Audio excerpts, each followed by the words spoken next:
All right, welcome to Awfully Silly. I hope everyone had a fantastic weekend and a fantastic couple of weeks since we've been on here.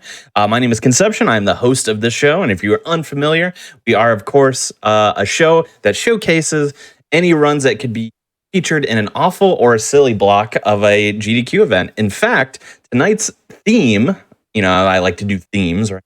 Tonight's theme is actually all runs that were featured the awful block of this past AGDQ 2023. A lot of times those runs get pushed, to the overnight hours. They get missed by a lot of different eyes. So I wanted to give them a nice prime time slot. And we have a number of really great runs here for you. Before we get started, just want to go over a couple of announcements here, of course. Frost Fatales 2023, that is coming up, of course, and prize submissions are open from now until February 20th. So feel free to go on over to gamesdonequick.com for more info or use !prizes in the Twitch chat to submit your prizes. Additionally, if you want some more GDQ-based content, Unapologetically Black and Fast is coming up February 11th and 12th. And celebrate Black excellence in speedrunning coming up this month. So feel free to use !UBAF in Twitch chat so you can get some more information on Unapologetically Black and Fast. But without further ado, I think it's time we jump into some of my personal, at least, favorite runs from the awful block of AGDQ 2023. And we're going to be kicking it off with none other than Bystander Tim, who is going to be running Office Race. Go ahead and take it away, Bystander Tim. Hi, Conception. It feels weird being on stream for now the third time playing Office Race. It can't be enough. There's no amount of Office Race that's too much. It can't be enough. It can't be enough. I might stream the Viking funeral, me uninstalling this game. Who knows? So, since this was a big deal during AGDQ, I am going to be showing off a different skin. I decided to settle on the real boss skin. If you don't know, any percent for Office Race consists of 14 regular races and a boss fight, and this is the skin you unlock for beating the game. It is not a recolor of your generic character. It is a guy with a red t-shirt that says "I'm the boss" on the back, because that's how you know. Yeah, you need a shirt. I've always said that. Yeah. Anyways, so we're gonna start time as soon as I hit play on level 1, and I'm gonna count that down right now. We're gonna go in 3, 2, 1, 0. Good luck. I said 0 instead of go. It's all right. I think we figured it out. Don't worry. I sure.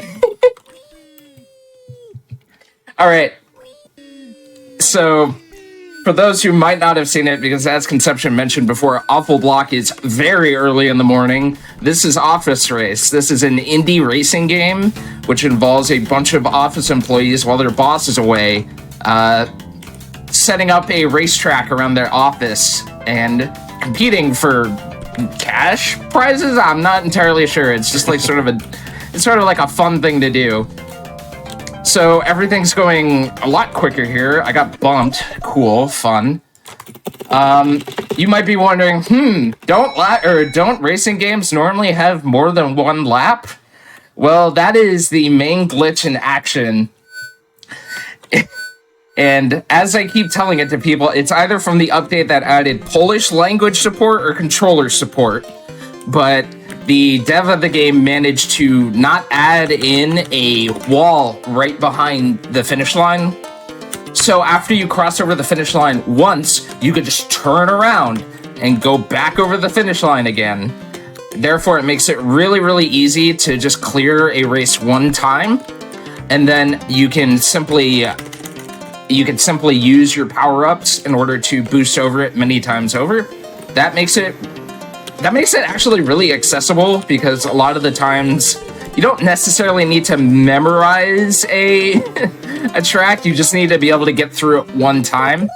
So as you can see, I use my power up and I'm hugging the wall in order to go over it as many times as possible really, really quickly. So now we can kind of go over the power-ups. As you can see in that bottom right corner, I have 3 power-ups available. It is most traditional. Think of it like your time trials from think of it like your time trials from Mario Kart where they give you 3 shrooms. Here's a live hanging wire for all your fun office obstacles. But think of it like a Mario Kart time trial where they give you a certain number of power-ups to use. Oh god, I just drifted over there.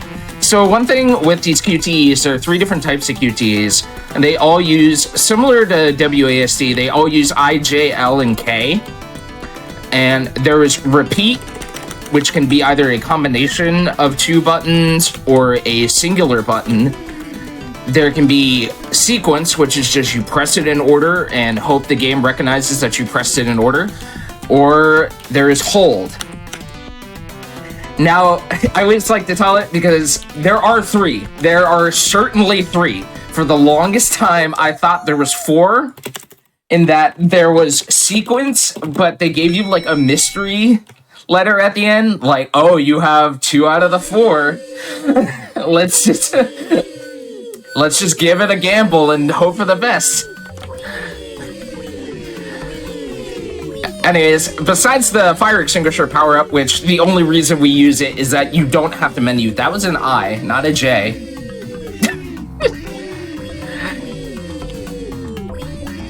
There was something I was exploring with, like, the week before AGDQ, where I was noticing sometimes, just because some of the times I was practicing, I had to, like, step away for just a second.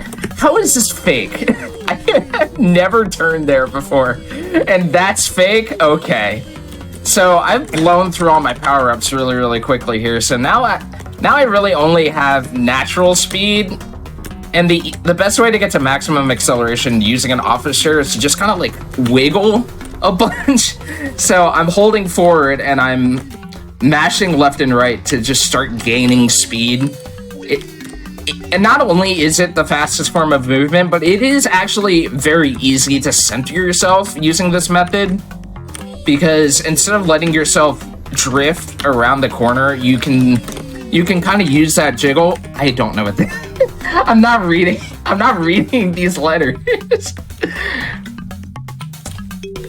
Now you're seeing some of the wonderful fail animations in action. This is an I. I can read eyes. Oh, that one's an I, but the other one, the lowercase j, was also an I. Got it. Yeah. It's all in good font? Question mark. Very good. I like that one. I'm glad my pun was taken. Hopefully I don't have to be banished from the show for an awfully silly pun. Unfortunately, it's too in theme for this show. You won't get banned. No, I just go into the pun corner. I'm like just running into obstacles today. That's one thing that's really, really difficult about practicing, is that even when you're comfortable, you can't visualize like anything. Because a lot of the time, it'll be, oh, you have 2 paths and they're both covered in boxes, and then you run into the box and it's a solid object. I'm hitting you there. So another thing that I actually have to genuinely look out for is that sometimes the video game is just like, what if you didn't? And if I'm in a QTE animation, the game can just decide the lockup. I have no control over it. The game has no control over it. I'm of the theory that it's more specific types of animations. Like, a lot of the time I will cut a certain corner and it'll always be a sequence, and then the sequence will fail. So it's very, very... This game is like chaos incarnate, where whenever I try and look for a consistent thing, it'll be like, oh, the thought you had isn't consistent, but there is a consistent method. You just don't know it. So chaos. Yeah, Anyways, the other fun thing I learned about this game post GDQ was that for the longest time, I was the only active runner, except for the fact that apparently there was a Japanese runner who beat my time for like 6 months. So, first of all, I appreciate the competition, because who knows that I already didn't have enough incentive to play this game. But it was really, really interesting, especially because Their description, well, they did a really, really good job for their first run. They got like a 26, which shows some knowledge of the game. Beyond that, the boxes are in the way of one of my wheels, and I'm gonna lose. A 26 is a really, really good first run, and their goal was like, yeah, I'm gonna get like a 24:30, and then I got a 24:27 at GDQ, and I'm like, yeah, I got the goal time. Hey. Was that obstacle just a guy standing in the way? Yes. Yes, it was. We have live hanging wires, them turning on the sprinklers, or, just a guy. If that is not the biggest obstacle in a normal office environment, I don't know what is. Just True. Somebody standing in your way. Though we did have this conversation during during GDQ. The layout of this office is truly something. In that there's like miles and miles of shelves and yet no cubicles in sight. Maybe they make shelves there. Maybe that's their deal. Maybe it is a shelving company. By the way, for those paying attention to the level design, this is a real gem. If you see that mini map. And believe it or not, these maps are static. They are just this difficult to play. I had a question during GDQ where it's like, is this randomly generated? It feels like it. World's first roguelike office racer. Yeah, now that I'm thinking about it, a roguelike racing game would be a really good idea. It'd be a funny idea. And sometimes funny ideas are better than competent ideas. There's another guy right here.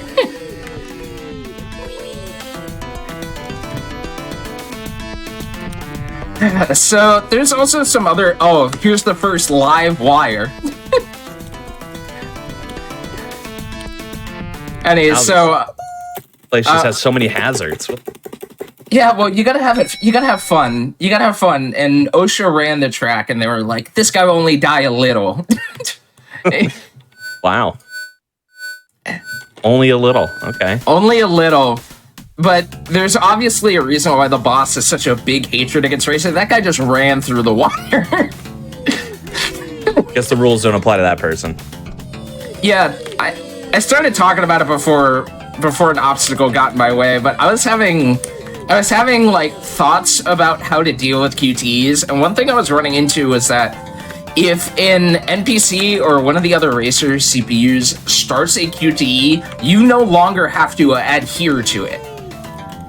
And with the fact that the way racing goes in this game is that I'm already ahead no matter what, just because I'm like slightly more competent in going fast at this.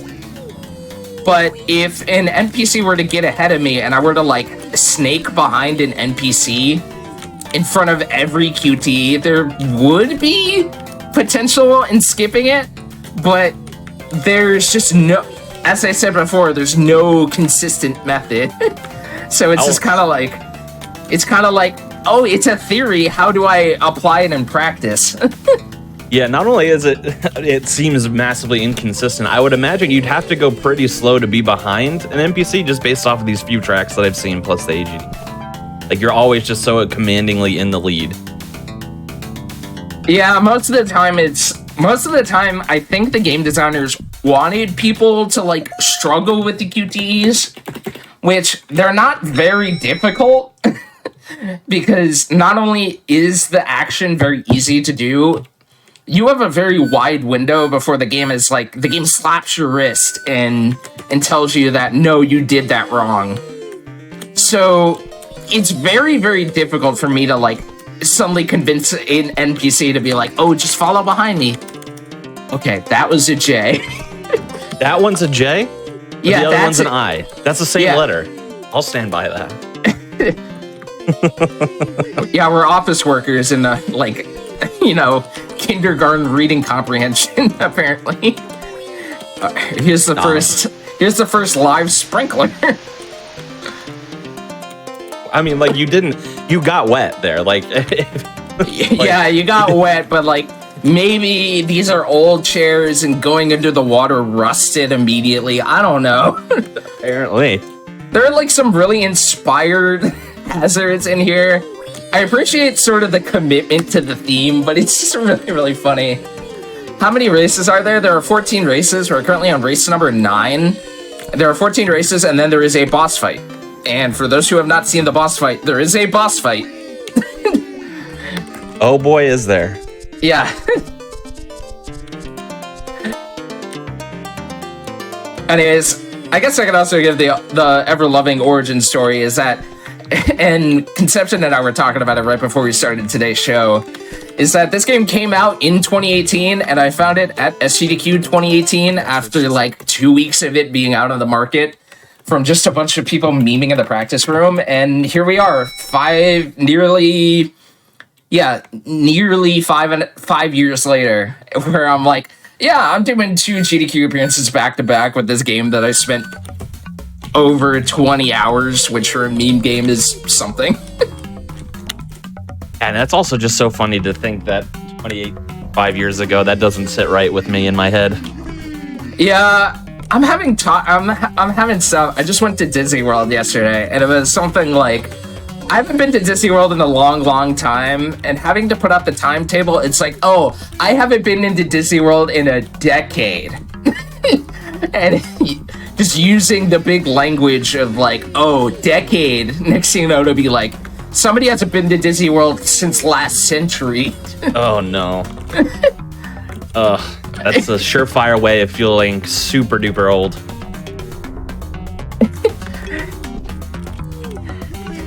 It's always fun just how language makes everything feel so terrible. Well, that's a heck of a quote. Yeah.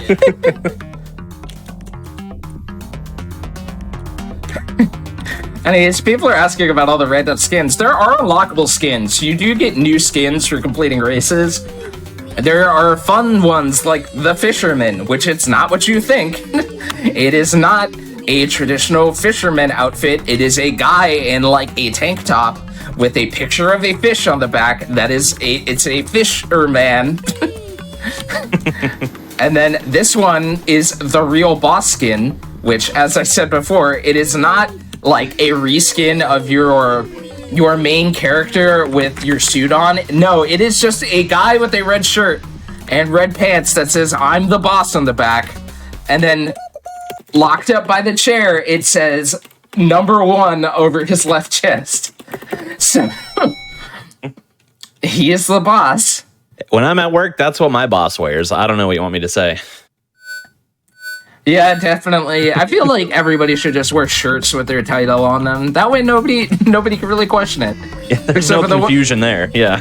There's no confusion. I'm worker, you're bigger worker. Bigger worker. I'm sorry, did someone just phase through the wall right there? Yeah. Oh, nice. Very good. Yeah, the game has a lot of trouble keeping up right after you finish a QTE. That was another crackpot theory I had about how to do skips in this game beyond lap glitch. I was like, I already know that sometimes the game will just lock up. By the way, here's a coffee machine squirting out hot coffee. Now that's a hazard. Yeah, now that's a hazard. Hazard to non-caffeinated people in your area. So that was another crackpot theory I had. I was like, I already know the game locks up sometimes in QTEs. So could I use that to my advantage? Could I like get out of the level geometry and just twist around and go to the end like that? But then the real question is, how do I solve a QTE when I like hold it for longer than a little bit? Got my unemployed shirt on right this very moment. Oh no. So sorry about that. I hope it's a comfy shirt at the very least. Yeah. I feel like we should all at least be proud of the shirts we wear, not for what they say, but you know how they feel.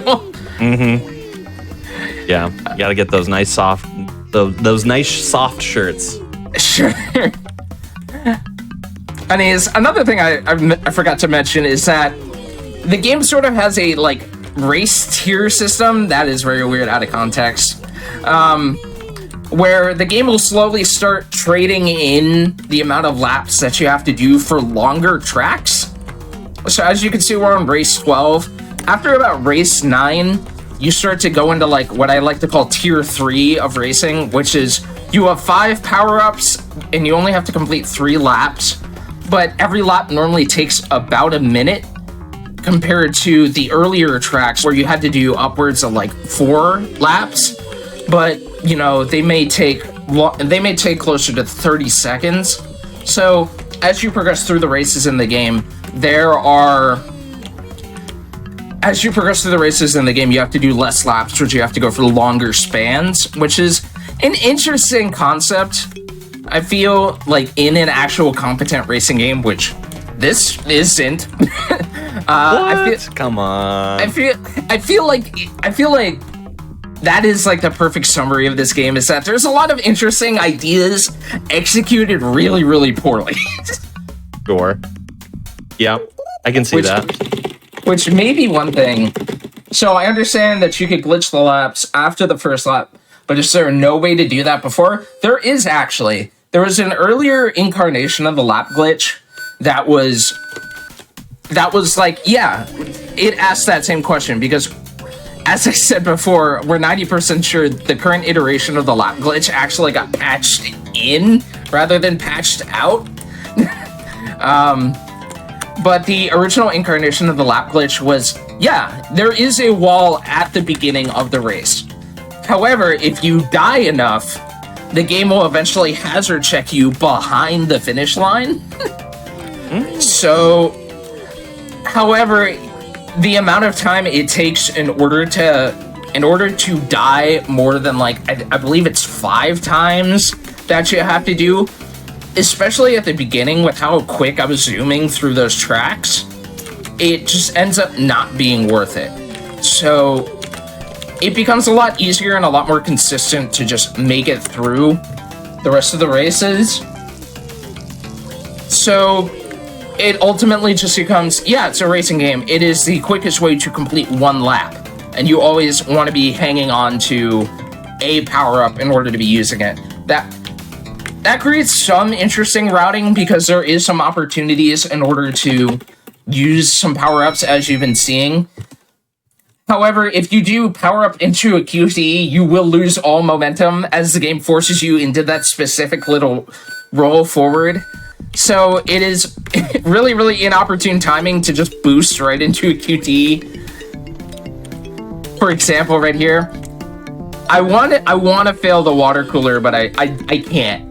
But the water cooler is really, it is probably my favorite QTE fail, because the Foley work for it is literally some guy who got a jug of water and smacked it against the microphone really, really loudly. So you hear all like the bass of an empty water cooler. Oh boy. All right, well, you heard it here. Buy the game, and then you can hear that effect for yourself. No? Yeah, it's only $6, and honestly, you'll get $6 worth of value out of this game. Oh yeah. Oh, easily. Yeah. Might be the best $6 you'll ever spend. Yeah, true. It's the pinnacle of gaming. Buy the Office Race Battle Pass while you're at it. This game does have multiplayer too. I haven't even thought about setting up multiplayer, but I don't even want to think about me showing up to a multiplayer game night and being like, yeah, let's play Office Race. Anyways, that was Race 14. My favorite question for this game is who designed these office buildings. That's a great question, and we'll never know. Anyways, so now we're at Race 14. Now we have to do the boss fight. Compared to most boss fights, this is both very, very similar to other racing games and very, very different. And that it is just racing against your boss, who, by the way, I'm the boss, not him. Except they cover up your map with a bunch of sticky notes. And as you have seen before in Premiere Action, the level design in this game is not good. And what is worse than the level design in this game is not being able to find yourself in the level design of this video game. What is going on? Yeah. So my strategy I've employed is just holding right a bunch. Most of the time it'll be you just go right and you will succeed. There's only a few left turns you have to take, but 90% of the time the game wants you to go right. And yes, ignore the fact that I'm clipping through walls. It is all intended. I guess it's the only path that the game will let you spit out. But it doesn't, like, you don't get stuck in any geometry. It'll literally just spit you out right where you need to go. Oh, wow, the door actually opened. I was expecting you to go right through it. Some doors open. The doors are pretty good. Everything else isn't. But the doors are rather consistent on making that, like, proper animation timing. Also, what I was talking about before with some boxes covering up the solid geometry is that this is a prime example of being caught up in the wrong geometry. I see the finish line out of the corner of my eye. I think I see it. I might have seen it. I lost it. That's for sure. Oh, cool. QT. There it is. Hey. All right. Time's going to be when I lap glitch over this final thing. Time. Well done. I'm waiting for the updated time here, but it's looking pretty good on our end. 1 second. I will be honest. I'm like 90% certain I PB'd again. Yep. That is going to be a 23-14 on our side. That's like a minute PB. Yeah. So if you thought the AGDQ run was good, check this one out. Check this one out right here. That's another PB world record for Office Race on the GDQ channel. Let's go. Congrats. All right. So the only place I can shout out, I'm Bystander Tim. I am over at twitch.tv/bystandertim_. I stream video games. I don't have a specific game. For the longest time it's been this, but like I'm figuring out what I want to submit to SGDQ 23 and onward. But I also want to shout out the Office Race Discord. We do have a speedrun.com page at speedrun.com/office_race. So go check it out. And I want to thank Conception for inviting me on. And yeah, thank you so much for having me. Of course, it was my pleasure. This is a game, it's been on my radar for a bit, but I struggled to find a theme for it. So we just threw it in the AGDQ theme because it fits so well and it was just in the event. So I'm glad we finally got to have it on here because it's been a long time coming on my side. So thank you so much and congrats on the world record. For everyone who is hanging out here, we're going to take a little wellness break here as we get set up for run number 2. So feel free to stretch, get your snacks, maybe hop in your favorite office chair and run around your house. But we will be back in a few moments with our next run.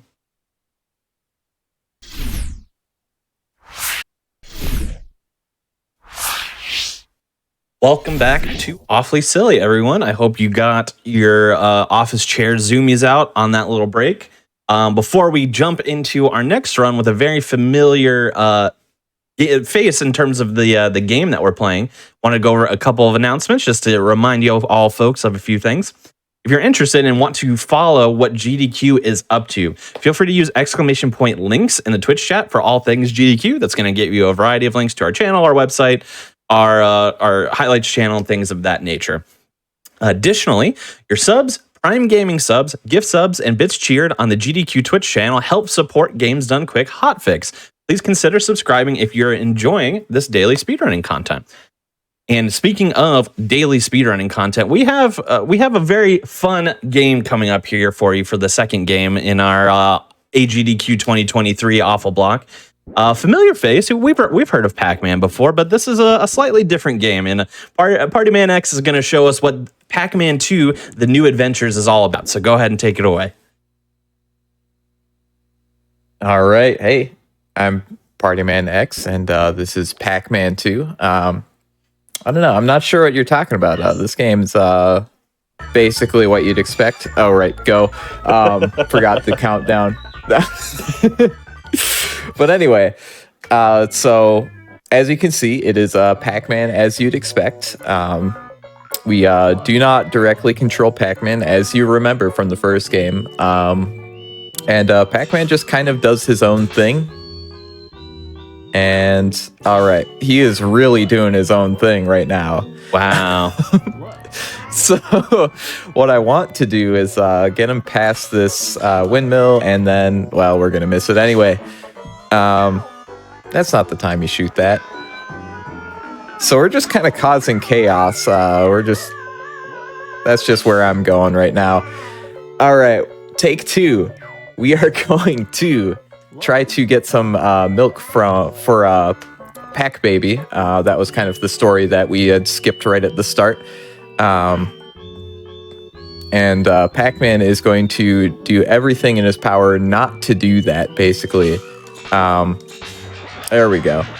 So you may be questioning, how do you speedrun a game where you do not control the character at all? Well, we're just going to make sure Pac-Man is basically as terrified as possible, as annoyed as possible, etc., etc.,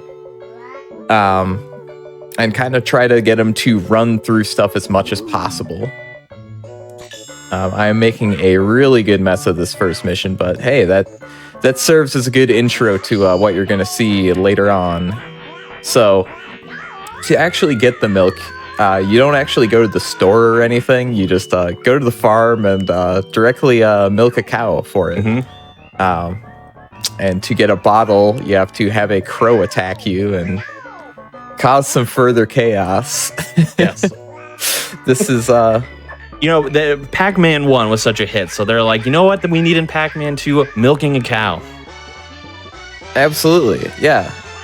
So, as you can kind of see, it's kind of like an adventure game a lot. Like, I always kind of call it a virtual pet adventure game. Like, that kind of seems like where their head was at, and it's a strange place to be at when you're making a Pac-Man game, but, that's just what happens. Yeah, like a Neopets-like or something. That was a bold decision. But. Yeah. All right, so we're on to the second mission where it is our human friend Lucy's birthday. We're not going to dwell on the human friend thing right now, but for her birthday, we want to get her some flowers from the mountains. The emphasis in the cutscene is that you're getting fresh flowers from the mountains, which, like, look, if Ms. Pac-Man is telling Pac-Man to do that, it kind of seems like something he's done before. We'll see here, it is not something he's done before, apparently. Yeah. Because we're about to go through basically the longest part of the game, and features 2 very fun mini games. Very fun and mini games both, I'm sure. So that is so keeping with the theme of Pac-Man 2, we get to do some kind of more action stage type things, but we still don't get direct control over Pac-Man. And here we're going to use our first power pellet that turns him into this guy. Dang. This is Super Pac-Man. This is apparently what Pac-Man looked like whenever you got a power pellet in the original game, I suppose. And he just moves really fast through screens and lets you skip a bunch of stuff. He won't be distracted, anything like that. Skip leg day, though. We're gonna... And we're gonna skip this platforming section by using another power pellet. Got a slick little setup to hopefully land us in the perfect spot so that Pac-Man does not... Never mind. We want Pac-Man to go directly for the minecart here, but I missed the spot a little bit, and he's going to look at the guide first, and then walk in the other direction, and then remember that the minecart was there. So now we get to see everyone's favorite part of this game, the minecart section. So it's important to note that you only have a few actions here. You have you can tell Pac-Man to go faster, which everyone in the chat go along with me. Otherwise, you get to just shoot stuff around him. So you have to kind of combine that. So that's why this is fun. It's very difficult, especially like right there. I got off on the rhythm of going faster. Normally, you want to be on like a cycle of going faster right before that one platform, like that second platform you have to jump over. So then you can get 2 in 1. Sometimes the game just doesn't work very well. I'm going to be a little safe here and do it, I think, the intended way. But yeah, that can very easily happen. I don't know, just sometimes you get off that rhythm, and this game, I really wish I knew why it did that. Because sometimes I'm super consistent on it, sometimes I'm not. And today's apparently a not today. Alright, so right here we just have to cruise through here. You can shoot these ghosts so they don't dump a boulder on you, but in this stage it's pretty easy to just keep going fast and avoid it.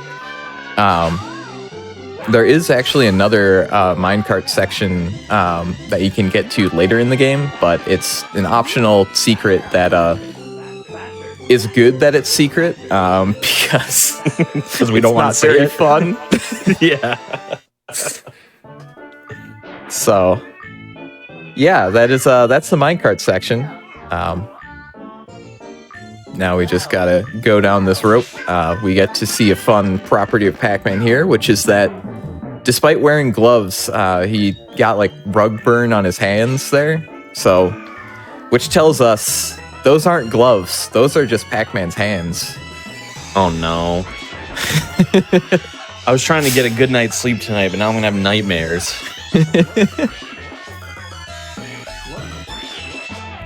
All right, so here we're picking up our first ID card. So the whole thing of this game is that there are 3 ID cards that get you through the 4th mission. At the very end of the game, right before the last boss, there's a door that you have to unlock with all 3 of the ID cards. So we got to get those from the ghosts along the way as we're doing the normal missions. So now we're making our second loop through to actually get the flowers that we were tasked with. But first, we've got to get through a door that's just off screen, I promise. But the machine for it isn't really behaving the way Pac-Man wants to, so we're just going to have him hit it, and that works all the time. Bare hand punch to some machine. Yeah, so the rope really messed him up, but then hitting that as hard as possible, barehanded, that's nothing. That's not. All right, so now we got to make another trip through here, avoid this boulder.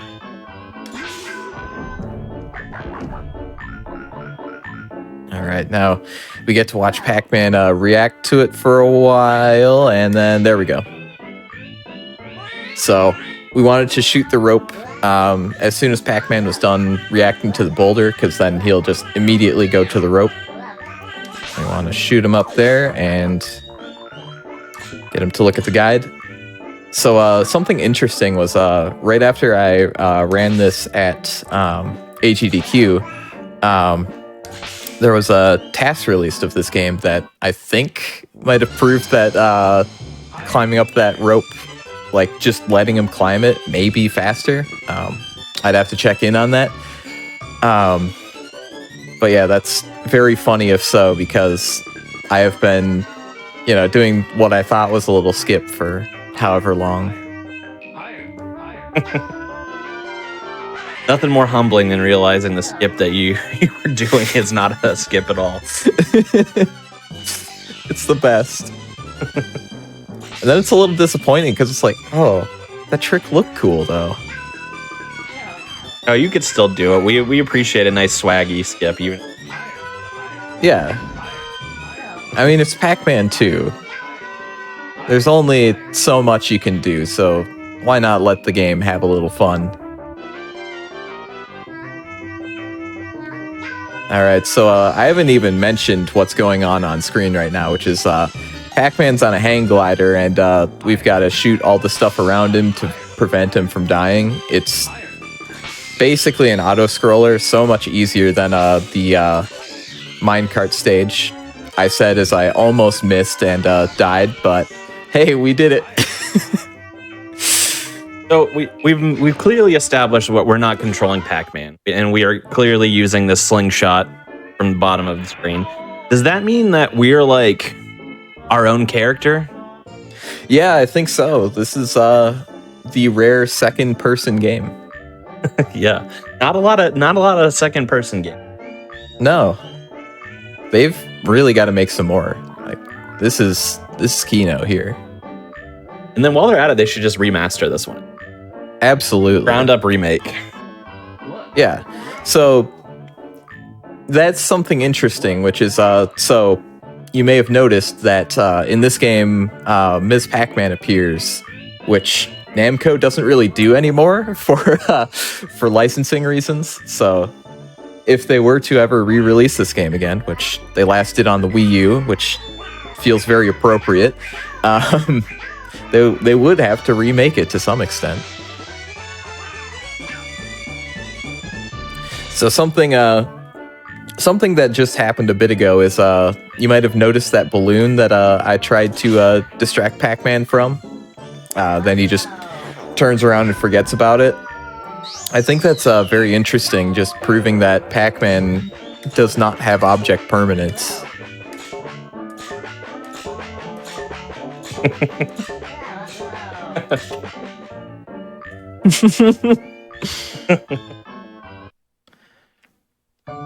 All right, now we're headed back home. We're going to take some tried and true traversal techniques, which is freeing this chicken from its coop and having Pac-Man chase after it.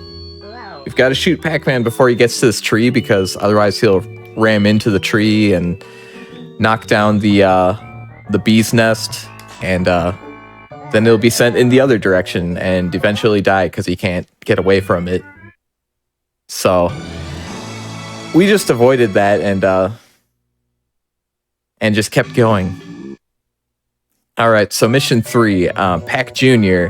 was hanging out in the city or something, and then had his guitar stolen by the ghosts.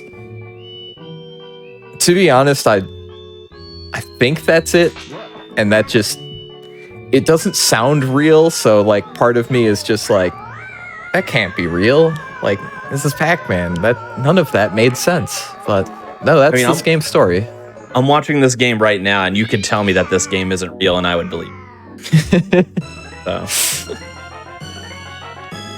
All right, so now we got to get another ID card. We've got some ghosts disguised as a trash can right there. Not sure what they're up to, actually, because they'll only react if you shoot that trash can. Like, that's the only thing they do, is just be the trash can until you shoot it and then they attack. Not the winning strategy, if you ask me. No ambush. No. Maybe you ambushed them, actually. Maybe they were just dining on the finest garbage. Yeah. All right, so now we're headed into the city. This is going to be kind of cut short a little bit, this trip. So, right away, we've got to shoot Pac-Man. First, to kind of cancel his animation. Second, we got to make him angry. Slightly angry, because there's a pop machine coming up that we want Pac-Man to walk past. And if he's not slightly angry, he will try to get a pop from here, and it won't go well, and it takes ages. So we're just going to skip that. And now we get to bully some children. The best part is then Pac-Man looks like he's chasing after the children, which I don't think that's the intent. But we had to make him very angry, so then he would confront this blue guard here. So This is another expert ghost disguise, and you can see the guitar kind of slung over his shoulder. We want to shoot a power pellet right here when he picks us up. There, you got to hear basically the best sound in this game, which is the laugh when you shoot the guard. He'll just do that before he is about to turn into ghosts, which is very fun to do, but there's just no chance to do it in the run, which is sad. But that's another thing about this game, is that Namco has always been good at sound in games, and this game is no different. If you've heard at all during the run, Pac-Man's voice is just perfect in this game. It's like a weird sort of like synthesized cat noise. I don't know exactly how to explain it, but it has been trapped in my brain ever since I played this as a child. It's the best. I wonder what they did to manufacture that. It was just like computer generated, or they just like held some person's cat up to him. Yeah. I want to know what the brainstorming for that was. Just like, how did they arrive there? How did they arrive here in this game at all? I don't know. That's a good point. You know that game everyone loves? Forget all that. We're gonna do our new own take on it. Yeah. Oh, that's another thing I also haven't really touched on is, so the game is called Pac-Man 2, but that was only the case outside of Japan. In Japan, this game is called Hello Pac-Man, which I think is kind of a more apt, more descriptive name. Maybe it's just because we are in a post-Hello Pikachu world, but I think it kind of gets the idea across where it's like, oh, Pac-Man's my friend, and he's in the TV. So Post Hello Pikachu. I'm gonna refer to the year from now on. Yeah, like it's 25. What would that be? EHYP. Yes. Post Hey You Pikachu. Yeah. Oh, right. It's Hey You Pikachu, not Hello Pikachu. That's all right. It has the same vibe. Mm-hmm. All right. Now we got to let the game play itself for a little bit as we make our way to the city. We don't want to use any of our power pellets right here, so we're just going to let Pac-Man run into the hot dog stand, get a little embarrassed. Who hasn't been there?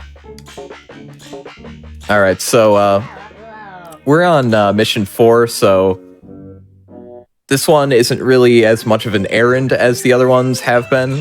This one, Pac-Man saw on the news that the ghosts are stealing all of the chewed gum from the kids in the city, and they're making a monster out of it.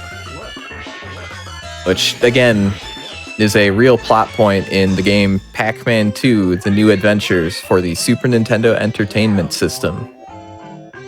So, previously to this mission, there was just like a statue of the Burger Man in front of the burger restaurant. But in this one, it changes so that there is a window watching station right outside that Pac-Man will just, without question, get right into. And then it always seems to surprise him that it raises up, because I don't know what he was expecting out of it, but apparently it wasn't that. But there's the actual first ghost ambush. They've grown tired of being passive about it, and they've evolved. Yes. But it doesn't really work, so we get the last ID card out of it. That's kind of the way the game keeps you from getting all of the ID cards early and being able to get to the final boss early, is that they just don't let you get the last one until the final mission. So now we get to make Pac-Man do some cool stunts.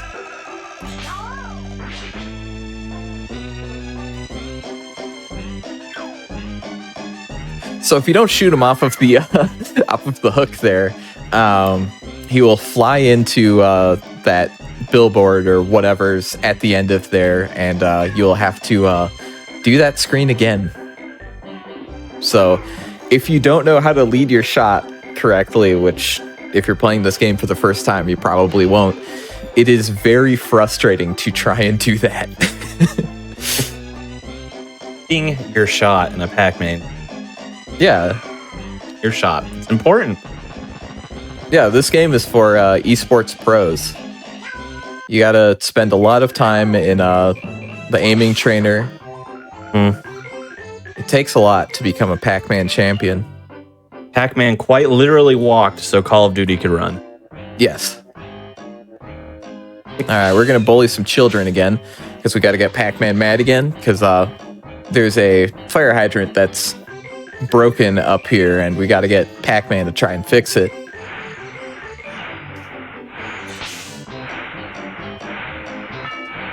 So no matter what, Pac-Man just wants to fix this. He's not going to call like the city or anything to have them come and fix it with proper tools. No, he's going to tape it all up and somehow blow up this manhole with it.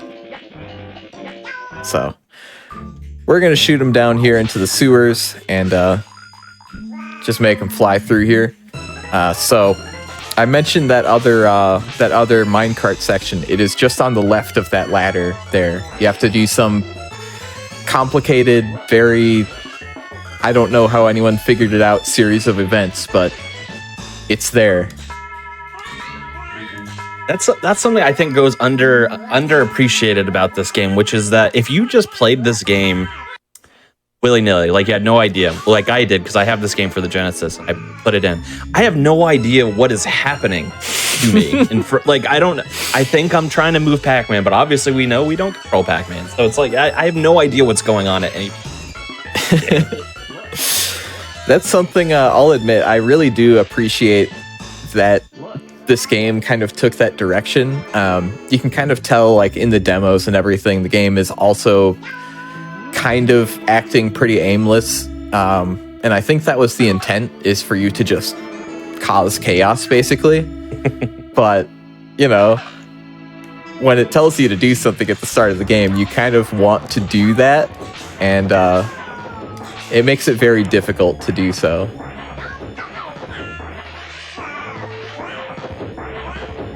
All right, so we're coming up on the boss here in couple of screens, so be ready in about half an hour, I guess, with how quickly these go.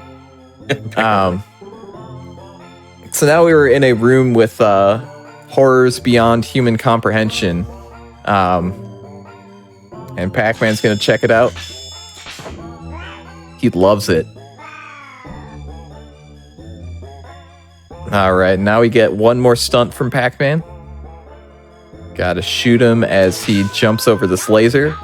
Makes him jump super far, super fast. Also another good one where you have to lead your shot, and it's difficult until you know what's going on.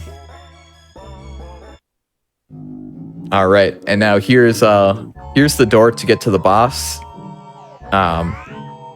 Features the slowest animation in the world once we enter our code here. So we didn't see the password. The password's always constant for every playthrough. It is always just remember it is 451, the System Shock or Deus Ex first key code. A couple of screens back, you saw a bunch of frying pans on the wall. If you defeat the ghosts on that screen, Pac-Man will just knock all of the pans off of the wall, and then that will reveal the code. Yeah, the code can be entered in any order. It's pretty simple, but you just gotta know it.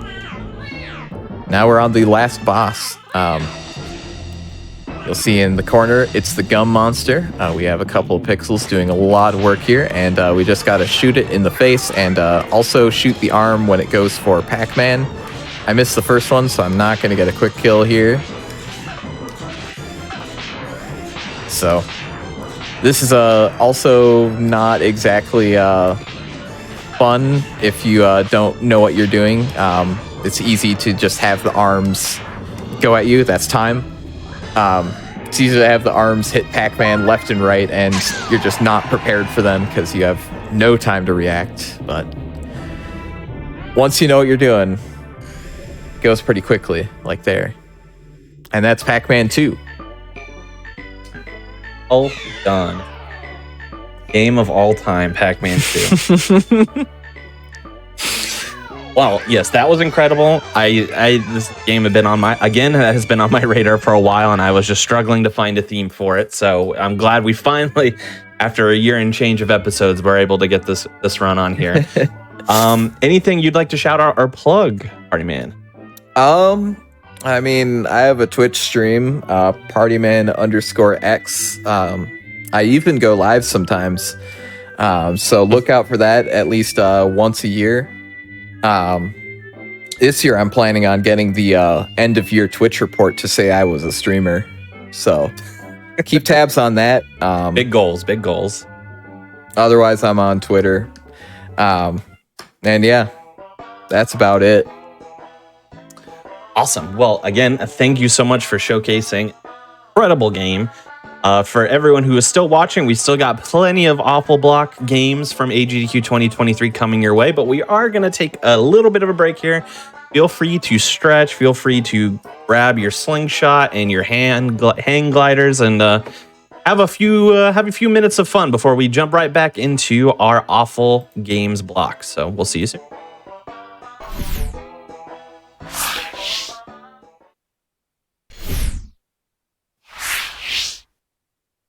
Oh, hey, I didn't see you there. Welcome back to Awfully Silly. If you are just joining us or getting started with us, we are going through some of at least my personal favorite runs from this past AGDQ's Awful Block. And we're taking them from those hard overnight hours in the US and putting them in that primetime slot. So far, we had an excellent run of Office Race, followed by an incredible run of Pac-Man 2, The New Adventures. And before we get started with run number 3, just a couple of reminders. If you happen to be watching on YouTube at some point in the future, be sure you like this video and subscribe to the channel. We really appreciate it. And additionally, if you'd like to see some of this content live, feel free to come on over to twitch.tv/gamesdonequick if you're interested in looking at our live content. That's going to start most weeknights at 7 p.m. Eastern and weekends at 1 p.m. Eastern. Additionally, if you want some more Hotfix content, we have some other excellent shows going on through the week. So feel free to go on over to gamesdonequick.com and check out our schedule so you can see what is available. But for now, I think it's time we jump in to our next game. So our next game is, it features the daughter of Hercules somehow, some way, and it's called Yolanda, the Ultimate Challenge, and it is an Amiga game, which is a first for this show, and it's going to be run by Flannel Cat. So go ahead and take it away. Hey everybody, hi, I'm still Flannel Cat. You might have noticed that when your lovely host said that repeatedly. But hi, this is Yolanda, as Conception did tell us. This is the daughter of Hercules, aptly named Yolanda, and she has been cursed that no man will ever love her unless she completes the 12 Trials of Hercules. Who would have known that the 12 Trials of Hercules was just a lot of platforming and a lot of spiders? But here we are. Not me. Let's go ahead and hit one player because, I don't know, unless you can suddenly appear here, Conception, and play with me, we're going to do this one player. I've never played an Amiga at all, so I don't think that's advised. Fair. So we're going to hit up through Wimp mode, and we play on Wimp mode because Wimp mode lets you actually continue where you died, unlike any other difficulty mode. Hero mode lets you, you have to restart an entire trial if you die, and Legend mode, if you die, the game's just over. So that's always exciting. So I'll give you a countdown, and we'll go on go. So 5, 4, 3, 2, 1, go. So starting out with Trial 2, the Lernaean Hydra, those who have played that game with the good music, Hades, you might know that Lerny. This is Lerny. It's, you know, it's like this is based on something. I didn't think we'd have this game in Hades in the sentence, but pretty cool. Pretty cool. That is technically a skip. You can skip that top platform and just jump into the side of the door. It's, oh dear. Okay, I don't like this room at all. You can jump over the bat or you can go under the bat. They're both extremely spicy. Jumping over the bat saves you a little bit of time that you just end up waiting here for this. So this is A platforming game where basically everything and anything will kill you. If you make any wrong moves, like trying to jump at this rope too early, you will die. This is why we had to jump upwards. A lot of platforms spontaneously combust into fire. We can skip this whole room here. A lot of platforms are invisible until you stand on them. A lot of ropes break when you touch them. And there are occasionally more than one way through a room, but not often. Also this. Aptly named Hype Mode. Just feast for the ears on this.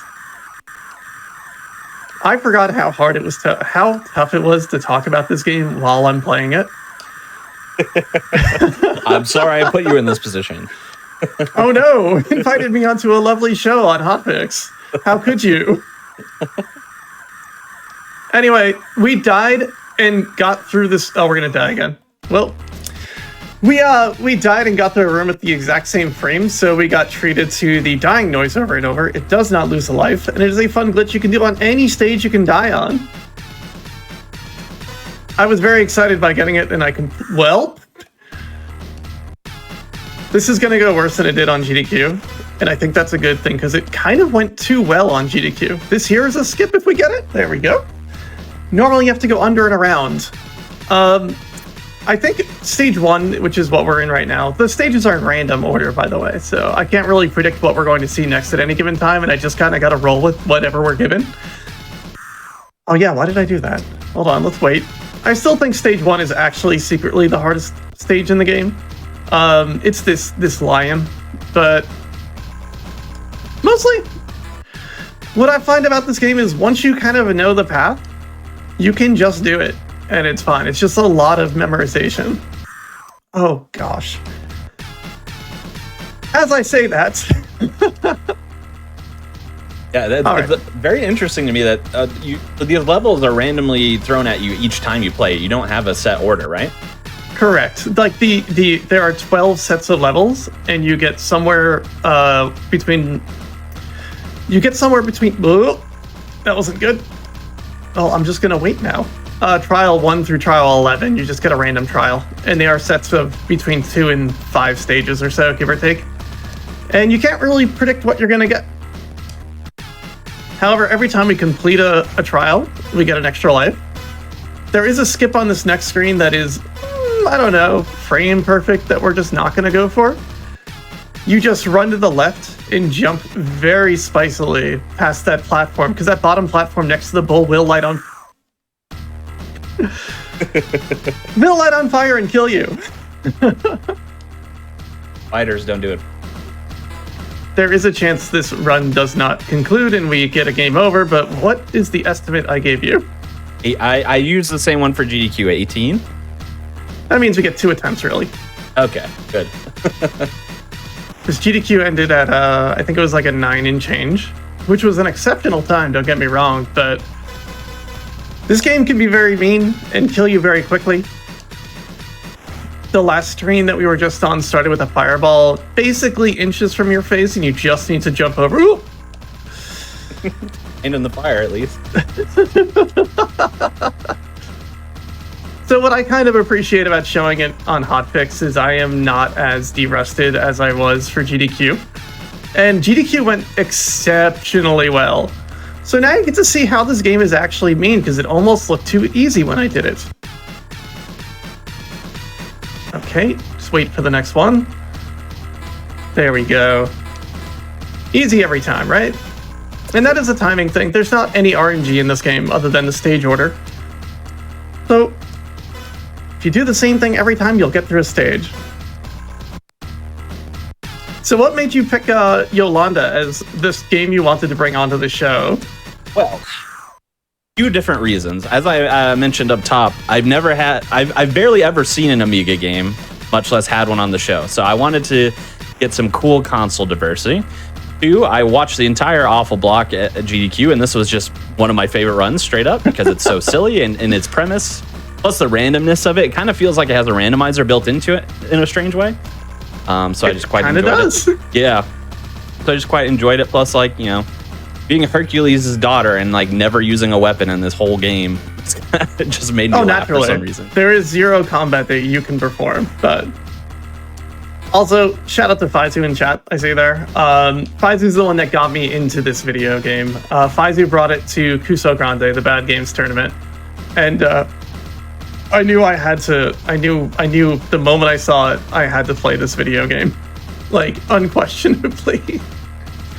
Uso Grande is responsible for a lot of the games that are on the show, so unsurprisingly.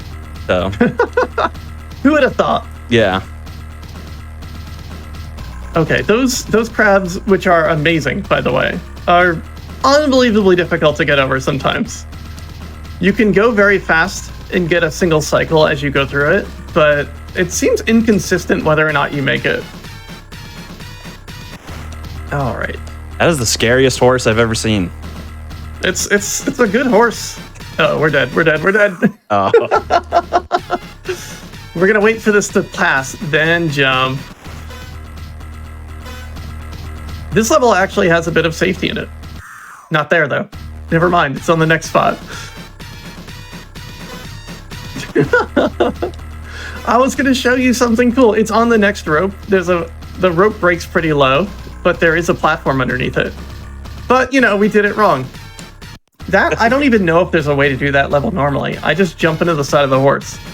I am pretty confident that there's a path you can take up the left side, but I've never attempted it when the horse is just right there. Just Yeah, why jump would into you? the horse. You'd be wasting time to try. Extended anxiety music on this stage. This is the stage I've lovingly designated as the donation incentive stage. The anxiety music combined with just how jittery the spiders are, it just causes natural anxiety. Like just those spiders moving just so makes me nervous, and I don't really know why. Just a lot of stress. This one, I intentionally died so we can skip most of the stage. You can just fall and hold left and jump. And you can hold jump to buffer your jump so you automatically jump the moment you touch the ground. So you can frame perfect jump in this game, but it's not very difficult. All right.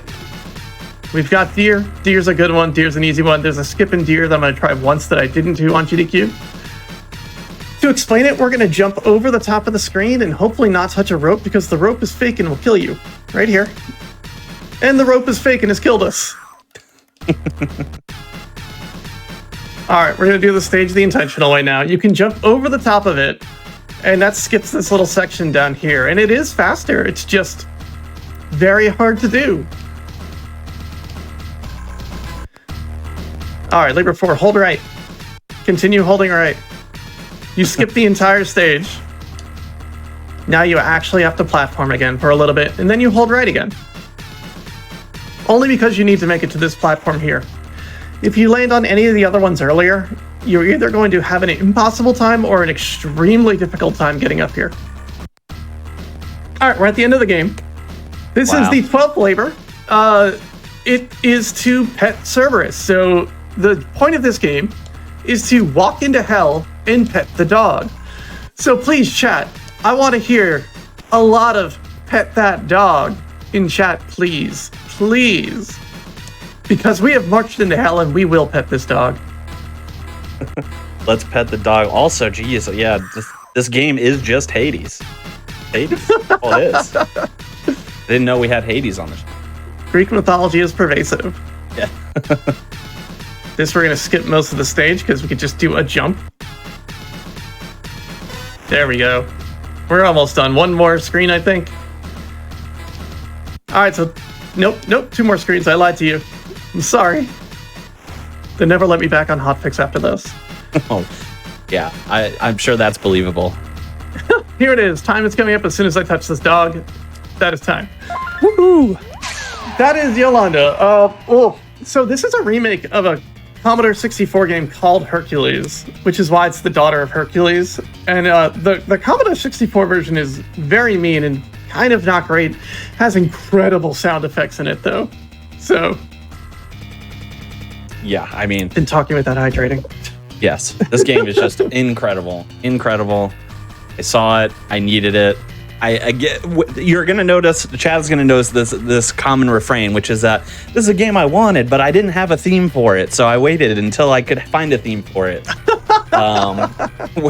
There's not a lot of Greek mythology bad games that I'm aware of, at least. though. If you have any, feel free to shout them at me, chat. But otherwise, yeah, this was a game I've been wanting since I saw it, and you can see why. It's beautiful. That was a 9:53. Wow, I don't even know if that's a PB, but sub 10 in a marathon is amazing to me. Yeah, I was just gonna say all of that worry to not be that far different than your actual GDQ run.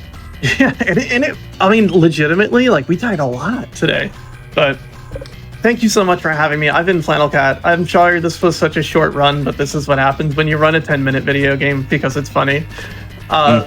Thank you so much for having me, Conception. If y'all out there in GDQ chat would feel so obliged, I do stream full-time. It is my job, and I do it basically every day. So if you want someone to keep you company at work and you like Twitch, maybe my stream is for you and you should give me a follow. Thank you so much, everyone. Y'all have a lovely day. Good luck with the rest of the show, and I hope y'all have a great day, and thank you again, Conception. Oh, please. The pleasure was absolutely all mine. Thank you so much for being here, Flannel Cat, showing off Yolanda. For everyone in chat, we're going to take another quick little break here. Feel free to stretch. Go pet your dog from hell.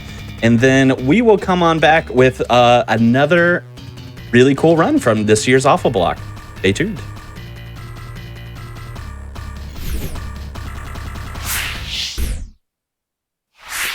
Welcome back to Awfully Silly. If you're just tuning in, as I mentioned a few times, we are showcasing some of at least my personal favorite runs from the Awful Block of this past AGDQ 23. We have another doozy coming up here for you in just a second. But just to go over a couple of reminders, if you weren't aware, Frost Fatales 2023 is coming up. It's just around the corner. Prize submissions for Frost Fatales are open now until February 20th. So if you're interested in submitting some prizes for that, go on over to gamesdonequick.com for some more information. And you can also use !prizes in the Twitch chat to submit your prizes. Additionally, if you want even more GDQ content in February, Unapologetically Black and Fast is coming up February 11th through the 12th. So you can celebrate Black Excellence and speedrunning coming up later this month. Use !UBAF in the Twitch chat for some more information on that event as well. But for now, we are going into our fourth game that was featured in the Awful Block of AGDQ 2023. One of my personal favorites from the event, which is Salamander County Public Television. And it's going to be run by Teddy. So go ahead and take it away. Hey. Unfortunately, the evening with Russell Russellson at the Cool Place has been canceled. Instead, we're doing Salamander County. So 3, 2, 1, go. Oh yeah, escape. Oh, there we go. I forgot.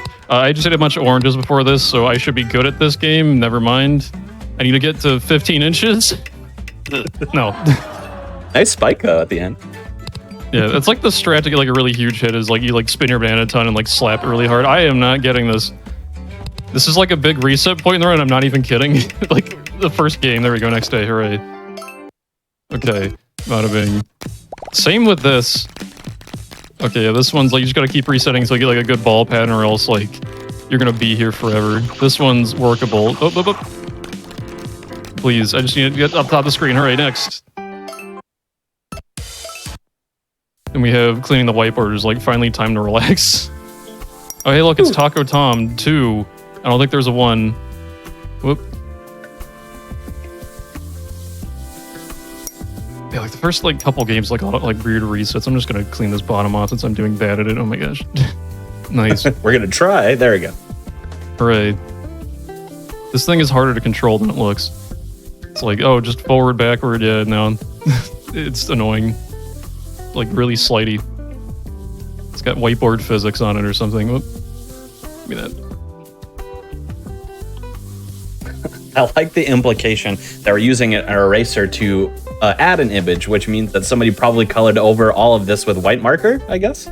No, this is chalk, I think, on a whiteboard. Understood. It makes sense in that it doesn't make sense. Oh, I missed a pixel on the Taco Tom. That sucks. I'm losing time. No. There we go. The magic pixel.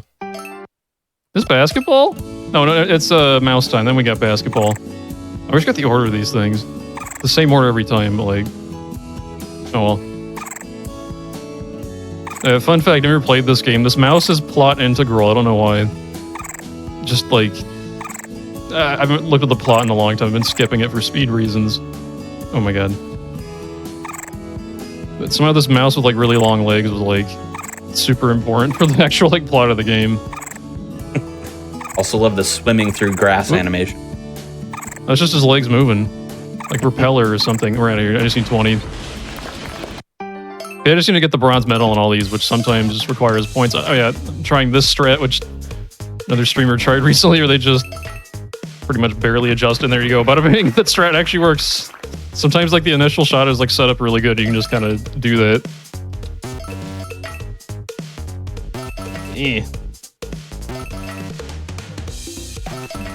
Yeah, I only need to score 2 points, and that's how basketball works. 2 points at a time, so hooray. And you do Single throw the basket. basket at the ball. Yeah, that's how basketball works. This one's a weird game. You gotta try to lose it slowly over the course of the thing. Over like 8-ish balloons, right? So I'm gonna try to do these intentionally bad, but like on the other side of it usually. Okay, or just give me a really, really small one that works too. Yeah, we can lose some inches here. There we go. Bada bing. 4 left. You get rid of 15 inches. Oh gosh. Might have been a little too much on that one.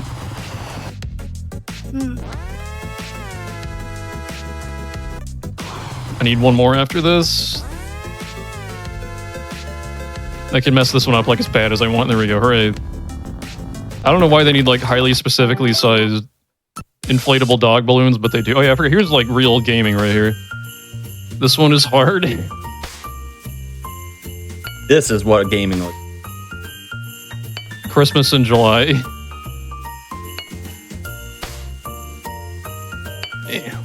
Also, the back is an airport terminal. I just realized I haven't not been paying attention. Also, an office building or something back there. No, it's just an airport terminal. Yeah. Right, I'm gonna do this, so I make sure I have enough points to win the game, and I'll just start over. There we go. They gotta be like away from each other, and I get 3,000 from all the multipliers. Oh, hey, bonus! Whoa! Yay, I did it! Hooray! Oops. And we ain't got time to hear the story. I was also informed recently this game was apparently harder before they patched it. Really, this like little plug could like flip upside down. I wasn't even going for that one, but you know what? Cool. Thank you, game. Whoop. Come on. I swear this one on the left is the worst one. That one has it out for me or something. Apparently this thing had like worse physics and like the thing would like flip upside down and everything. Oh my god, seriously? Get in there. There it goes. I was like, oh my gosh. Thank you. Okay, oh, here's the part where we get the timer scam. Easily. You didn't even try that time. Sometimes the AI just like goes ham and you can't win. Other times it just does what it just did. Why did I flip that hard? You know what? Whatever. Yeah, we're just gonna timer scam this one. The fastest way to win this one is just get a point and then just don't do anything because the timer pauses every time you score a point. Look at the sadness in this fish's eye. Look at this. He's like, please, I just want to play some sport. yeah. Yeah, so everyone take note of this. If you don't want to play sport, just take the ball and go home. Just take the ball and sit there. What's the ref going to do? Call the game? Nah. The ref bench is empty. This was just an exhibition match or something. So I love how their net is just like a wooden block, just a little peg. Yeah, so theoretically you could go like around the sides of it. This wasn't like a 2D plane. Yeah. Also need to know. Go ahead. I don't know what I remember the bonus was. It was like win by a ton of points or something. I'd like to actually play this game, but yeah, why play the game when you can just sit here and relax and stretch and all that? Have some nice water. Mm-hmm. Really need to know the lore implications of a bench underwater. Someone got mad. Someone at the park hulked out a little bit. He did a bench into someone. It's kind of like bolts that they bolt into the ground. I think they're strong. All right, cool. Next game. I forget where the halfway mark is, but we're almost there, I think. All right, mitosis bowling. Every time I hit a pin, it turns into 2 pins. Every time pins hit each other, I get a point. I think bowling ball hitting a pin gets like 2 points or something. Oh my gosh, I did it. I did the thing where I missed. This game's normally really easy, but I did bad at it last time I played this. Some of it's luck, some of it's you know, not missing the ball. There we go. Hooray. What? Okay, there we go. There's some. This one's an exceptionally bad one. Okay, that's bad. They're supposed to hit each other a bunch and give me a bunch of points so I win the game. Or, you know, go to like a corner or something. I need 150 points. Oh, well, all right. Okay. Ain't looking good. Yeah. You can probably come back. This one has quick comebacks sometimes.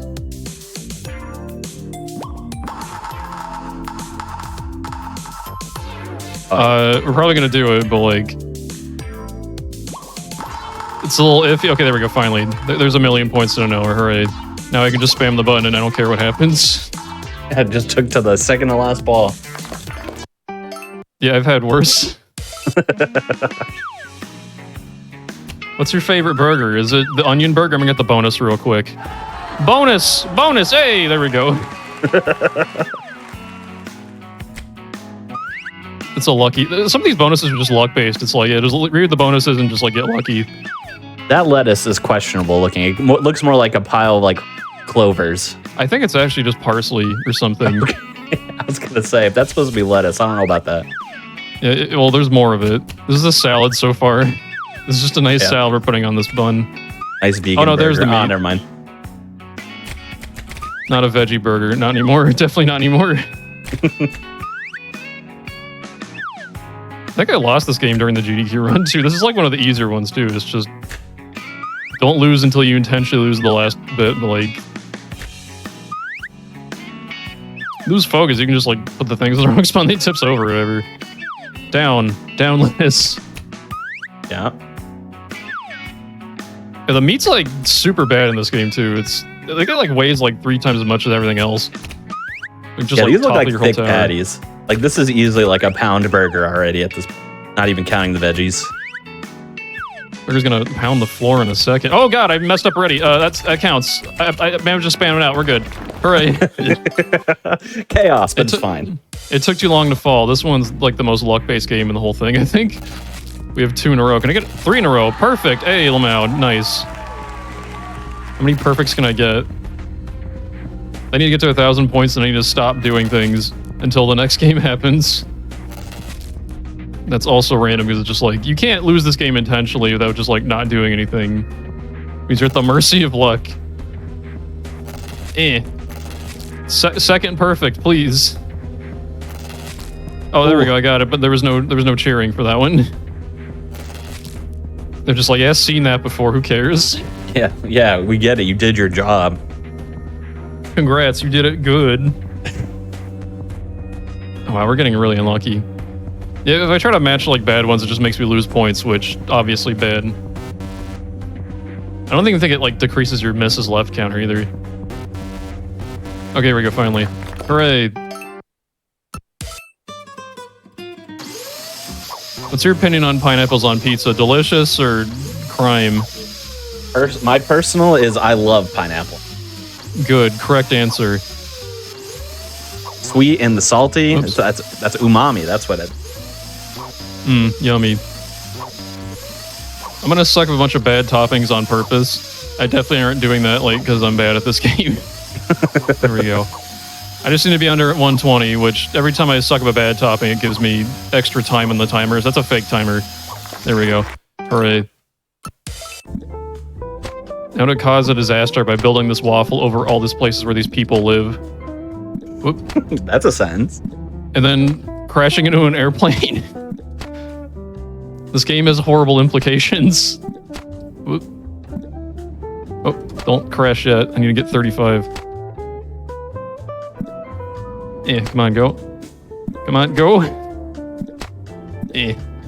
Go. The blue square does not want to cooperate with me today. Doesn't want to turn to a nice, fluffy, golden brown square.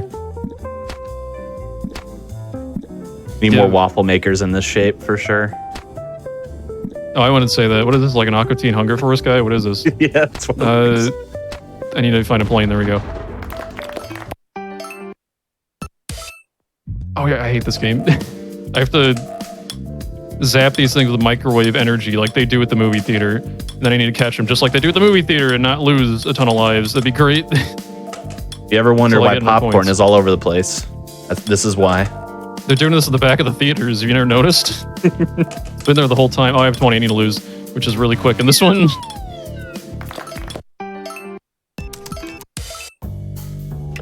This one just feels like a kind of bad Mario Party game. Wow, I'm actually dying. What the hell? Never mind. I'm up there somewhere. Oh god, never mind. I heard you can spam buttons. Wow, we're getting really bad luck with this game that's normally really easy. All right, great. Off to a great start here. Just gonna make it until the red hand touches the 3. Whoop. And then I can also die really quickly by holding down, which is kind of cool, but there we go. Oh, here's everyone's favorite game, Glad Beans. And then Consonant Beans. Condiment Beans? I didn't read that one. Beans Sing? I hope not. Beans Numbered. I don't know what the Beans number is. Lean Beans. That actually almost tricked me. That's Beans. Yes, Beans. True.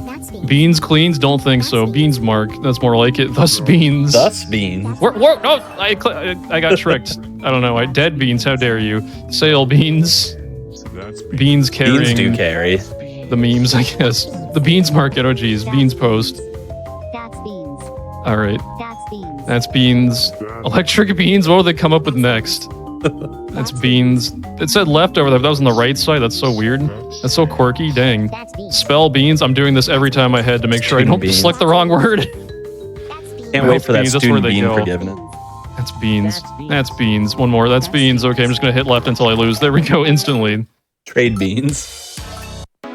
That game is, like, actually harder than it looks. Oh god, I'm turning the wrong way. I forgot how directions worked. Oh yeah, fun fact, you can do this with this game. Shia Kazing! But that's slow and waste time. Unless you're going for, like, big points. Whoop. I'm Like just your gonna lose. incantation. There we go. Oh, not play again. Next day, thank you. Oh yeah, I forgot about the mushroom cart. There's a ton of strats how to do this game fast.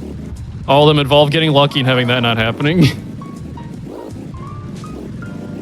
It turns out mushrooms aren't very good wheels. Like, I don't know if you noticed, but they're not connected to like an axle or anything. They can just fly out anytime they feel like. This is kind of ridiculous. I need a few more. There we go. I can spam the explosion button. There we go. Nice. And break my own eardrums. I think this week has like a lot of like, whatchamacallit, in-game week has a lot of whatchamacallit, like really quick games. I always forget about that. So I'm just like, wow, we just did like 5 in a row and it's been like less than a minute or something. Yeah, you're skating right through the. Skating in space or something. Whoop. Apparently these are apples. We're making applesauce. It's what that black liquid at the bottom is. The most ominous applesauce to ever exist. 15 what? 15 what? Does that mean you sacrifice you need applesauce? Okay, there we go. Now we're up to 25 applesauce. You need to get like 69 to 70 applesauce, and then I can do a handstand and win the game. If I have like a big pile of fruit, I can like cheat a little bit and get in there sooner. Oh yeah, fun fact, the IL strat for this game, for this specific game is insane, by the way. You have to like use physics to fly up to the top of the screen right around like the 6-second mark, and then suddenly you just win instantly when like the goal spawns in. So it doesn't always spawn in instantly, it like fades in after like a couple seconds. It's just like, oh, do magic basically. I would love to do that in a run, but like, I can't even do that ever. It's just like, yeah, there's no hold way the button and flip to the top of the screen. That would be incredible to do, but not consistent. Yeah, you either end up like doing it too late or just like in the wrong spot. Whoop. Made the sound of goal happening. Please, okay, like around here I can maybe like handstand off this fruit pile or not. Please, I need to get in there. There we go. No, no. There we go. Hooray! Nope.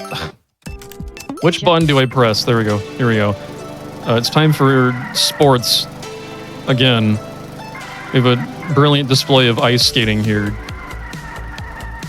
I don't really ease off the throttle here. I'm going full throttle on this one. I'm going to catch up some speed here. Until this goes horribly wrong, because these things will bounce funny and I lose the game. We'll see about that. Almost did it there, but we're good. I love this track, too. I think they used it in the trailer or something. Oh gosh, why did you do that? Who made you bonk? Was it me? Damn, I hate when I do that. Oh, jeez.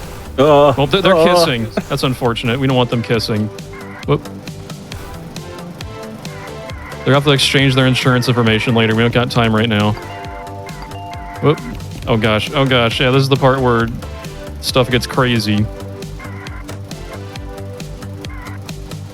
Actually, they're staying pretty well synced despite my best efforts here. Cool. Maybe just really good at this game. I don't know. There we go. They're pretty much good enough. Okay, never mind. Here's the part where it goes bad. Oh no. It'll get fixed, I swear. See, it's fixed. I just need this one to go through the finish line, then I can do whatever I want over here. Yay, okay, cool. I don't care what the guy over there does. I can, like, stop controlling him, but why? Actually, not that bad of a time. Hooray! Now we have the final boss. We're gonna input a bunch of numbers and do that fast, and there's story going on, but I don't have time to explain any of it, or, like, it would take as long as the speedrun, honestly. There we go. Mash this. I learned the other day you can mash the down arrow on this and make it like kill the rat faster. I don't know why you would do that. Oh gosh, I missed. 4,000, that's an easy one to enter. I didn't mash hard enough. I didn't believe good enough. There we go. Eat the cheese, please. Numbers, go. This one seemed like a bad one. It always seemed like a bad one until I finish it. 3, 5, 6, 6, 7... 1, 0, 5, 3. I did it. I shut off Jeff. I mean, just shut off this old man with this remote, which works. There we go. I did it. Time. Hooray. Well done. That's that game. It still probably makes no sense until you play the actual game and don't skip all the story. And even then, it still makes not a whole lot of sense. And there's all these bumpers and stuff every day you could watch too. We ain't got time to look at all those. That was a really good time. That was a 19 flat, by the way. Cool. Very I'll good. accept it. Yeah, very good. Well done. Well done. Well done on this game as well. Just an incredible scene. I don't even know what this game is still. I've watched this run like 3 times now. I don't know what. But someday I'll play it on my own and I'll figure out all the lore. It's the only way. But yeah, Teddy, anything you'd like to plug or, bring the people to or anything like that? I don't know. Come check out my Twitch channel. I'm going to play a bunch of cool stuff and other weird stuff like this from time to time, I guess. Yeah, that seems pretty on brand for a Teddy stream. Awesome. Well, everyone, thank you so much for watching this run. We have one more fun run from the awful block of AGDQ 2023 on tonight's episode of Awfully Silly. So before we get to it, though, we're going to take a nice little break. Feel free to stretch, maybe eat some oranges, feed your mice some cheese, whatever you got to do on your break. And we will be back here in just a few more moments with our final run of the evening.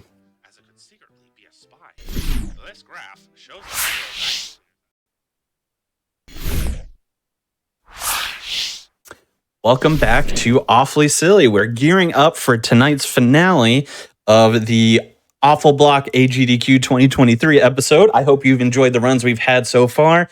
Office Race, into Pac-Man 2, into Yolanda, into Salamander County Public Television. And we have one more incredible gem for you coming up.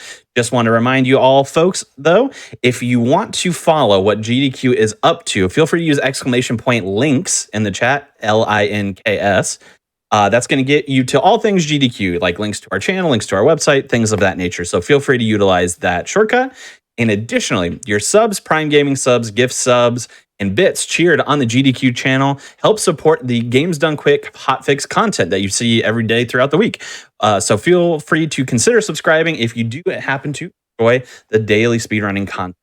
Lastly, if you happen to be watching on YouTube, be sure to press the like button on this video and even subscribe to the channel. And if you'd like to see the content go live, in front of you as opposed to watching a VOD of it, feel free to go on over to twitch.tv/GamesDoneQuick if you're interested in looking at that live content. That is going to start most weeknights at 7 p.m. Eastern and weekends at 1 p.m. Eastern. But I think without further ado, we have one last option for tonight's show. I would even call it the final option. I would even call it Steven Seagal is : the final option. and it's gonna be run by Crack Attack. Crack Attack, why don't you go ahead and show us how it's done? It's all yours. Okay, guys, how are you guys doing today? I got a shout out to the final option Steven Seagal himself, who did not approve of this game. This is a prototype game. You can't play 2 players, so I'm going to do 1 player. And timer starts now. Look. Thank you. Okay, so this game is the best video game I've played in my life, ever. High praise. Okay, we got a trick coming up here. Oh, we got it. Nice. I didn't get that in the GDQ run. Okay. Yeah, this is a game for people that have not seen it before. This is a game that's way too good for SNES, as you see from the graphics. And we got 6 worlds we're going to go through. And this category specifically is any percent 9 exits. So that means I'm only going to complete 9 stages total.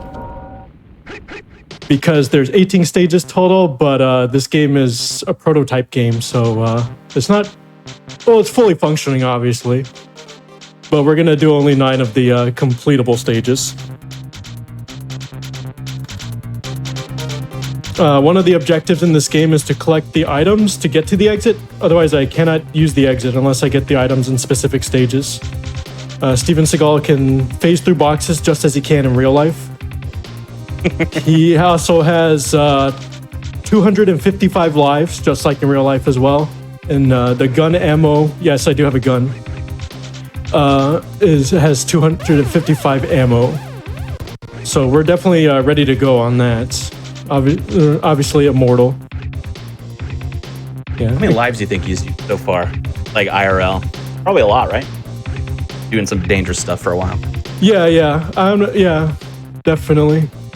With all the guys that run into him, definitely. Okay, so we got in here. I think I'm lost. Oh, no, I'm not. I'm fine, actually. Okay, yeah, there's the enemies consist of maintenance workers and scientists. And SWAT guys and some other stuff we'll see. I got a surprise for you guys today that I found a new discovery, which I'm going to show towards the end of this run, that I actually found after the GDQ run. So you guys definitely look forward to that. Okay, we got to collect this item here, phase through the boxes. The very threatening maintenance worker there. Okay, then I got to go all the way back. In World 1, you can pass those electric gates without using the switches. So that's very useful. The story of this game. Okay, I saw somebody say the story of this game. Oh, yeah. I'm not really entirely sure. It's way too complex for my imagination. But basically, Steven Seagal's partner, I don't know if he's a cop in this game or something, but his partner tried to expose this company called Nanotech. Nanotech makes bionoid, humanoid, cyborg, I don't know. They make something, and it's bad, it's evil. And they killed his partner that was researching into it, that was investigating it. So now Steven Seagal, in all his glorious fashion, has to come and take revenge and stop Nanotech once and for all. Including the scientists and janitors. And whatever that is, like drones and stuff. Back in 94, wow. Yeah, I should mention this game was supposed to come out in 94 and it was delayed to 95 and then it never came out because it was obviously way too ahead of its time. Oh, I can zip there. I didn't do it there. That's fine. Okay, so this is all of World 1. I can pass through electric gates, no problem. I don't need to get the switches for that. And it changes per world. They're obviously very functioning. Okay, then he places this item here. If I did everything correctly, he places the item. I get a timer at the top. And obviously we're speedrunning, so we're gonna breeze through that timer there. Okay, it says exit here, so I'm gonna go here. Okay, there's my first death. Also, that timer was not counting in seconds. Took like 4 seconds to go down one number, I felt like. Yeah, it's because I'm going way too fast for the timer to keep up. Okay, and then there's the police guys who can one-shot me, so I gotta be careful with them. They gotta if I'm in their line of sight, their horizontal line of sight, they will likely try to shoot me. So we got some strategies, especially in World 2, where we can not get shot. Got a timer here too, but it doesn't matter though. And you guys will notice, if you guys have heard of this game before, you know the music is way too good, especially in World 2. It's so good. Okay, I'm gonna zip here. Okay, easy zip. I'm out of bounds right now. Okay, oh yeah, I should also mention there's a lot of death warps in this world in 2.1. In 2.1, basically I'm gonna jump over, I'm gonna die, and then I'm going to respawn with that respawn point thing and on the other side. It only goes so far. The respawn point only reaches so far, so there's a particular jump coming up right now, which I'm gonna need to actually make sure I get the max distance and not fall in like that. Okay, let's try again. I don't think that was good. Let's find out.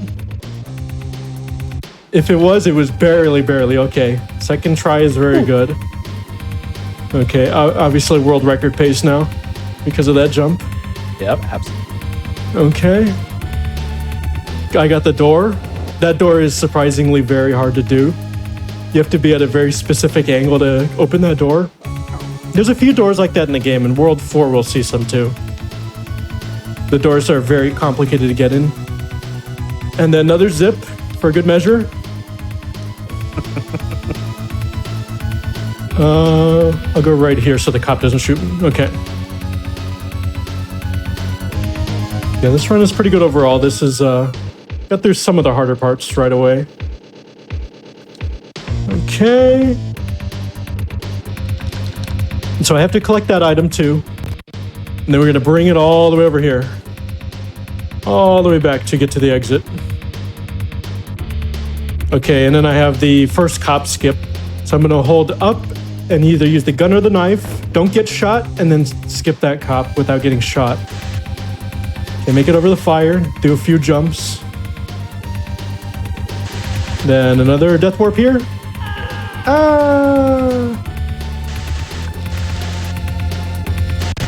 So yeah, I actually have done a lot of routing in this game. It doesn't look like it's very complicated, but trying to find the exits in this game was something else. It took me, I think... It took me like 30 hours to find some of the exits in World 4. I don't care to play the game that much anymore. The fact that you've played this game for 30 hours in general is impressive. Yeah, another 20 hours in 2-3, and I still haven't found that exit. So we're gonna just do the exits we have now. Oh yeah, this is an excellent time to show off some of the excellent attacks we have, like shooting them. And then we got E Honda 100 hand slap. We have a kick. We have the gun. There's really no point to use the punches or the kicks, but just because it's an auto scroll part, we can do that. He literally kicked a SWAT guy with armor on. And then you can do like I guess you can do like the Steven Seagal shuffle while it's auto scrolling. The Seagal shuffle. Yeah. One thing I didn't mention. One thing I didn't mention in my GDQ run though, he kind of looks when he's walking down, he kind of looks like that John Travolta meme. Oh yeah, or like he kind of looks like a Happy Day, the Fonz from Happy Days for the older crowd out there. Yeah, with the leather jacket, it really seals the deal. Okay, we're gonna do some punches and then just use the gun or the knife. There's a knife in this game too. Prize knife. Yeah, I don't want to use the knife too much because it crashes the game in this fully functioning, just in any level. I can also pick up the knife too.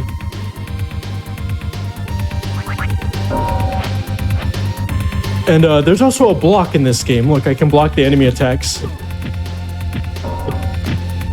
Yeah, so it blocks bullets too. It blocks anything during its duration. It has a pretty long invulnerability frame, so you can use it anywhere if you don't want to get shot. That actually, I'm thinking of a new strategy right now, like in real time, where I can maybe cop skip with the block. I'll have to try that later. Okay, next part. Okay, go diagonal so I don't get shot. Because every time I die in this game, accidental death, I'm gonna categorize it into accidental death. That costs about 3 seconds, so that's no good. Oh, like that right there. Purposeful deaths like the death warps. Oh, I get shot. Okay. Let's go across. That one's a very tough one to skip. Okay, then this one. Yeah, every accidental death is about 3 seconds, so that's not as good if I get accidental deaths. The janitor going in the wall there. Okay, I can do a zip here. If I get it just right, I can also not get shot. Yeah, okay, get in the door though. Okay, get in the door, there we go. Okay, this cop skip's gonna work different. I'm gonna actually shoot back. Yeah, this is the closest thing we got to a Chuck Norris video game. Okay, not get shot there. Okay, this run is good. If I can get in the door. Oh, whoa, I almost got shot. Oh, hey. I'm just trying to get in the door. Just let me in, dude. This cop is very helpful. He gets me the right jump distance to get that switch. So, like I said, in World 1, we can... Oh, just don't fight him. Just... Oh, there we go. Okay. Yeah, in World 2, I actually do have to get the switches for electric gates. I cannot pass them normally. Well, I should specify normally is very subjective in this game. Okay, so yeah, I do have to get the switches in World 2. Okay, let's go across. Nice jump. Okay, let's go. I gotta go in here for something. Okay, so make sure I'm not at his horizontal line of sight. Okay, he kind of spazzes out there for a second. Mm-hmm. Get the item. Okay, now we go to the exit now. The exit's nearby. Now, since 2-3 cannot be completed that I'm aware of, we're going to go ahead and skip to World 4. I know, we're going to skip all of World 3. There's some very interesting things in World 3 for those who are curious. But we're not going to show that today. Okay, so we go in the exit. And then it lets you actually pick the stage from the level select each time you complete a stage. Okay, so we got World 4, the nanotech facility, something, I don't remember what it's called. There's like brains in the background and some other interesting stuff. Fines. Okay, and now we can skip electric gates, so it's very consistent. Okay, I gotta be careful on these smoke vents, because they will... Oh no, I got shot by the SWAT guy. Unfortunate. Yeah, these steam vents will crash the game if they appear in a certain way. So I just try to get through it quickly and hope it doesn't crash. It's a really stable game, you can tell. Yeah, everything's great about this game. Okay. Oh, I need to go back. I did that on my GDQ run. I need to go in this gate. Okay. Just for consistency. I took an extra death there. All right, let's go through here. There's a scientist again. Scientists, I think, are in every world except for World 6. Where am I going? I don't even know where I'm going. Okay, let's go back. Imagine it's easy to get lost when most of the areas look the same. Yeah, I just wasn't thinking. I actually was going the right way. Because it's actually in 4-3, there's a very similar one. Where I actually skipped the electric gate in that same exact room kind of thing. Okay, I believe I'm in the correct room now. Nice speed run. Okay, then we got like some genetic humanoid things in the background, which are kind of cool. Then we got Power Rangers. The Power Rangers finally make an appearance in World 4. I was just wondering when they were going to come into play. Yeah. Nanotech is so powerful. They got Power Rangers, they got slime, they got everything. Okay, I'm gonna go in this door. I'm gonna hope this is the correct door. Okay, the Power Ranger can shoot me. He has a very quick laser shot. He did shoot me there. Okay. Great that he showed that. Okay, because he's very lethal with this shot. It's very fast. He just like arches over and just laser eyes me for whatever reason. Okay, there's the exit. So I am going the right way. Good. Okay. Then we got 4-2 coming up here. Okay, the steam vents again. We got to go through quickly. So, okay, this is the one. This is the electric gate I skipped. I'm pretty sure. Okay, got some Roombas in the background. There we go. This is the gate. Okay. See, it's confusing. It's honestly very confusing. Even though I spent about 30 hours in this world, I still get lost. Okay, let's go in here.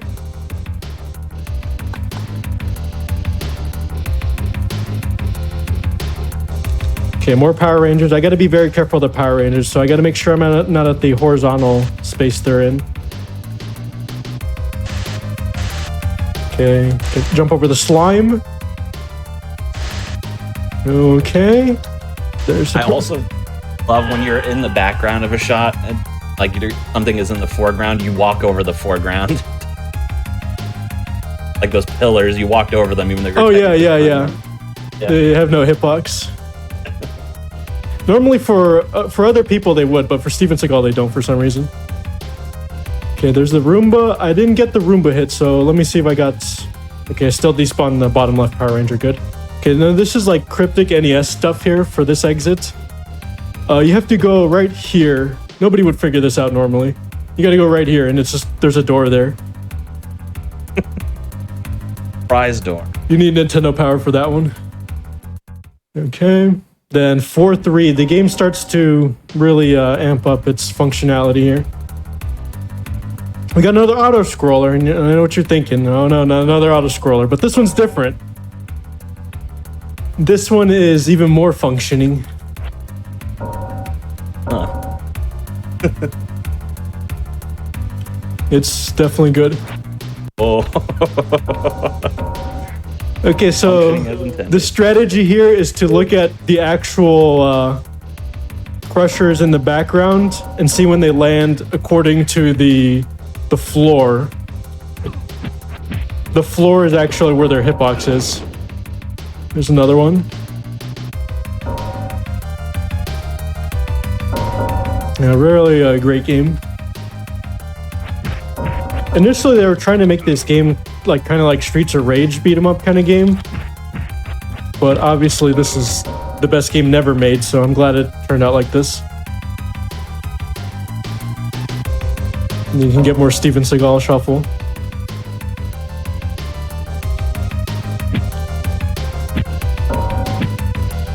Yeah, so the digitized actor of this game is not actually Steven Seagal. It's actually some women's self-defense instructor guy. That adds up. He looks like, yeah, that looked like Steven Seagal, so they just used him for the Steven Seagal sprite in this game. The Steven Seagal did not approve of this game. How did I don't even know how I died. Okay, doesn't matter. Okay, just that one floor. There's no floor there for some reason.